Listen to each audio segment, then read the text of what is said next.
Okay, welcome back. మార్కెట్ల గురించి మనకు మరింత విశ్లేషణ అందించడానికి అనలిస్ట్ డి ప్రసాద్ గారు టెలిఫోన్ లైన్ లో సిద్ధంగా ఉన్నారు. ప్రసాద్ గారు, గుడ్ ఆఫ్టర్నూన్.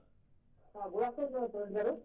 సో ప్రసాద్ గారు, మార్కెట్ల మీద జపాన్ ఎఫెక్ట్ ముగిసినట్టుగా కనిపిస్తుంది. సో ఇవాళ మార్కెట్లు మంచి లాభాల్లోనే ఉన్నాయి. సో స్ట్రెంత్ చూపిస్తుందంటారా మార్కెట్లు? మార్కెట్ డెఫినెట్లీ ఇక్కడ నుంచి బయస్ పాజిటివ్ గానే కనిపిస్తుంది. ఇక్కడ నుంచి బేసిక్లీ వర్స్ట్ చాలా మటుకు డిస్కౌంటెడ్ అయిపోయింది. ఇక్కడ నుంచి ర్యాలీ ఐ థింక్ 5670 వరకు రావచ్చు. 5670 క్రిటికల్ రెసిస్టెన్స్ పాయింట్ ఉంటుంది. అక్కడ 200 మూవింగ్ యావరేజ్ ఉంది. సో అక్కడ వరకు స్టేజ్ కనిపిస్తుంది. 31st మార్చ్ అందరూ ఎనర్జీ ప్రాఫింగ్ అప్ వల్ల కొంచెం మిడ్ క్యాప్స్ సైడ్ స్టాక్స్ కూడా వాటిల్లో కూడా బయింగ్ కనబడుతుంది. లైక్ విఐపి మీద ఉంది, అపోలో హాస్పిటల్ లో ర్యాలీ వచ్చింది. సో కొన్ని సెలెక్ట్ క్యాష్ స్టాక్స్ లో కూడా డెఫినెట్లీ స్ట్రాంగ్ బయింగ్ వస్తుంది. సో ఐ థింక్ ఇక్కడ నుంచి long side of market play చేయాలి. బికాస్ బయస్ క్లియర్ గా పాజిటివ్ గా ఉంది. ఎక్కడైనా డిక్లైన్ వచ్చినా పానిక్ వచ్చినా బయింగ్ ఆపర్చునిటీస్ యూజ్ చేసుకోవాలి. Okay, sure. అలాగే మీ రికమెండేషన్ అండి? I think central bank around 168 rupees మీద కొంటే 178 to 180 రూపీస్ టార్గెట్ క్లియర్ గా కనబడుతుంది. So short term trading recommendation 7 to 8 days వరకు సెంట్రల్ బ్యాంక్ బయింగ్ చేయొచ్చు. Since trading recommendation 161.95 160 rupees stock loss పెట్టుకోవడం advisable. Okay, thank you very much Prasad గారు. అలాగే viewers కి ఇవాళ మనకి కమోడిటీస్ ఎక్స్పర్ట్ రమేష్ గారు మనతో పాటు ఉన్నారు. సో కమోడిటీస్ లకు సంబంధించి మీకు ఎలాంటి డౌట్లు ఉన్నా కూడా సో కాలర్స్ రమేష్ గారు. సో రోజు రోజుకి కమోడిటీస్ సంబంధించి ఎస్పెషల్లీ మెటల్స్ లో గోల్డ్ అండ్ సిల్వర్ రేట్లు ఆకాశం అంటున్నాయి. సో కమోడిటీస్ లో వీటి ఎఫెక్ట్ ఎలా? కమోడిటీస్ లాంగ్ టర్మ్ లో బులిష్ ఉందండి, ఇందాక మనం చెప్పుకున్నట్లుగా. అయితే షార్ట్ టర్మ్ లో 20,300 రేంజ్ లో ఒకసారి మళ్ళీ రీబౌండ్ అవడానికి ఛాన్సెస్ ఉన్నాయి. అదేవిధంగా క్రూడ్ ఆయిల్ చూసినట్లయితే లాస్ట్ 4-5 డేస్ నుంచి కొంచెం జపనీస్ క్రైసిస్ వల్ల కానీ కొంచెం ఫాల్ ఉంది. అయితే 4,360 నుంచి 4,260 రేంజ్ లో ఒకసారి రీబౌండ్ అవడానికి ఛాన్సెస్ ఉన్నాయన్నమాట. మేజర్ గా ఈ రోజు క్రూడ్ ఆయిల్ ఇన్వెంటరీ మనకి 8 o'clock ఇన్వెంటరీ ఉంది. 2.8 మిలియన్ బ్యారెల్స్ ఉంది. ఇది మనకి 1.8 మిలియన్ బ్యారెల్ గా ఫోర్కాస్ట్ ఉంది. ఇదే అయితే కనుక మనకి పాజిటివ్ న్యూస్ క్రూడ్ కి ఉంటుంది. మేబీ ఈవినింగ్ 8 తర్వాత మనకి కొంచెం క్రూడ్ ఆయిల్ పాజిటివ్ న్యూస్ ఉండడానికి అవకాశం ఉంది. అదేవిధంగా సిల్వర్ చూసుకున్నట్లయితే 50,500 నుంచి 51,164 మధ్యలో రీబౌన్స్ అవడానికి అవకాశాలు ఉన్నాయి. ఓకే అండి, నెక్స్ట్ మన కాలర్ ఉన్నారు నాగేశ్వరరావు గారు, విజయవాడ నుంచి లైన్ లో ఉన్నారు. హలో. ఎడ్యుకామ్. ఓకే, అంటే షార్ట్ టర్మ్ కోసమా అండి, మీడియం టర్మా? Okay, long term. సుబాల్ గారు, ఎడ్యుకామ్. బేసికలీ ఎడ్యుకేషన్ రంగంలో ఇట్స్ నెంబర్ 1 షేర్ అండి. కానీ ఈ మధ్య కాలంలో ఇది ఎఫ్ఐఎస్ దగ్గర నుంచి బాగా సెల్లింగ్ కి గురవుతుంది. జస్ట్ 2 days బ్యాక్ కూడా ఓపెన్ హ్యామర్ ఎఫ్ఐఐ వాళ్ళు బాగా అమ్మకాలు జరిపారండి. సో లాస్ట్ 1.5 year పర్ఫార్మెన్స్ చూసినా కానీ ఇది ఒక అబ్సల్యూట్ ట్రేడింగ్ రేంజ్ లో ఉందండి. బిట్వీన్ 400 to 500 రేంజ్ లోనే ఉంది. సో దీనికంటే మీరు ఒకసారి ఒక ట్రేడింగ్ బౌన్స్ వస్తే మాత్రం ఇందులోంచి బయటపడితేనే మెరుగండి. ఎందుకంటే ఇందులో కూడా ఇంటెన్స్లీ కాంపిటేటివ్ ఇండస్ట్రీ అయిపోతుంది. Future is good, but definitely intensely competitive field అవుతుంది.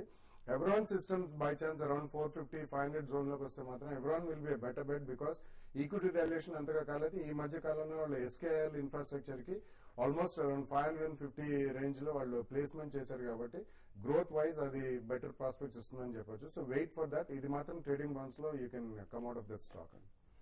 ఓకే, నెక్స్ట్ గుంటూరు నుంచి మరో కాలర్ వెంకటేశ్వరరావు గారు ఉన్నారు. హలో. నమస్తే అండి, చెప్పండి. ఇన్ఫోసిస్ ఎంతలో బై చేశారండి? Okay, emphasis. సారీ, 450 లో బై చేశారు. సారీ, వాయిస్ క్లియర్ గా లేదండి. సో టైం ఫ్రేమ్ ఏంటండి? 460 460 రూపాయలు బై చేశాను. Okay, time frame? 2 days. 2 days. Future 460 లో బై చేశాను. ఫ్యూచర్స్ లో. Okay, sorry. మీరు ఇది చాలా స్టాక్ అయితే చాలా వీక్ ఉందండి. ఈ స్టాక్ ఇప్పుడు కరెంట్ అవర్స్ లో ఇది లాస్ట్ 1 week గా చూస్తే 11% దా కరెక్ట్ అయింది. దాదాపు లోకి న్యూలో ఈ రోజు కూడా చూస్తే న్యూ లోకి వచ్చిందండి. కాబట్టి మార్కెట్ పెరుగుతున్నా కూడా ఈ స్టాక్ వీక్ ఉంది. కాబట్టి ఇంకా ఫర్దర్ కూడా వీక్ అవ్వచ్చు. ఇది అరౌండ్ 380 లెవెల్స్ కూడా టెస్ట్ చేయొచ్చండి. కాబట్టి మీరు ఫ్యూచర్ లో ఉన్నారు కాబట్టి ఏమాత్రం కొంచెం స్టాక్ లో అప్ ట్రెండ్ ఉంటాయి. రీబౌండ్ అయినప్పుడు టెక్నికల్ గా ఒక బౌన్స్ వస్తుంది ఎంత పడినప్పుడు. ఆ బౌన్స్ వచ్చినప్పుడు స్టాక్ నుంచి ఎగ్జిట్ కాండి. ఎగ్జిట్ అరౌండ్ 415 420 ఆ లెవెల్కి వస్తే లక్కీగా ఆ లెవెల్కి వచ్చిందంటే మీరు ఎగ్జిట్ కాండి. లేదంటే మాత్రం ఇప్పుడు స్టాప్ లాస్ విషయానికి వస్తే అరౌండ్ 390 క్యాష్ లో చెప్తున్నాను, 395 390 దగ్గర స్టాప్ లాస్ పెట్టుకుని హోల్డ్ చేయండి. ఓకే, నెక్స్ట్ హైదరాబాద్ నుంచి కృష్ణ లైన్ లో ఉన్నారు. హలో హలో కృష్ణ, చెప్పండి. సార్, నేను సిల్వర్ 2 లాట్లు బై చేశానండి. ఓకే 54,000 లో ఓకే ఏప్రిల్ది. ఇప్పుడు ఆల్రెడీ 52,000 వచ్చేసింది సార్. అది హోల్డ్ చేయమంటారా? ఏ మంత్ కాంట్రాక్ట్ అండి? ఏప్రిల్ అండి. ఏప్రిల్ మినీ సిల్వర్ మీరు బై చేస్తున్నారు? అవును సార్. ఓకే అండి, 54,000 లో మీరు బై చేశారంటున్నారు. అవును సార్. ఓకే అండి, ఈ రోజు ఈవినింగ్ కొంచెం పుల్ బ్యాక్ రావడానికి ఛాన్సెస్ ఉన్నాయండి. ఆ టైంలో మీరు ఒకసారి ఎగ్జిట్ కావడం, ఈ కౌంటర్ నుంచి ఎగ్జిట్ కావడం బెటర్ సార్. ఈ కాంట్రాక్ట్ 53,144 రేంజెస్ లో మీరు ఒకసారి ఎగ్జిట్ అవడానికి ఎగ్జిట్ కావచ్చండి. ఓకే అండి.